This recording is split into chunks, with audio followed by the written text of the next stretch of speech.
ঢাকাসহ ৩ বিশ্ববিদ্যালয়ে মধ্যরাতে হল থেকে বেরিয়ে বিক্ষোভ। দেশের বিভিন্ন স্থানে ধর্ষণের ঘটনার প্রতিবাদে শনিবার মধ্যরাতে বিক্ষোভ করেছে ঢাকা বিশ্ববিদ্যালয় সহ ৩ বিশ্ববিদ্যালয়ের শিক্ষার্থীরা। তারা ধর্ষণের ঘটনার সুষ্ঠু তদন্ত ও দ্রুত সময়ের মধ্যে দোষীদের সর্বোচ্চ শাস্তি কার্যকরের দাবি জানান। গতকাল শনিবার দিবাগত রাত 12টার দিকে ঢাকা বিশ্ববিদ্যালয়ের কবি সুফিয়া কামাল হলের ছাত্রীরা বিক্ষোভ মিছিল নিয়ে বাইরে বেরিয়ে আসেন।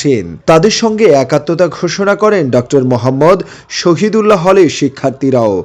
এরপর হল পাড়া থেকে শিক্ষার্থীদের মিছিল বের হয়। এক পর্যায়ে শিক্ষার্থীরা রাজু ভাস্কর্যের সামনে জড়ো হন।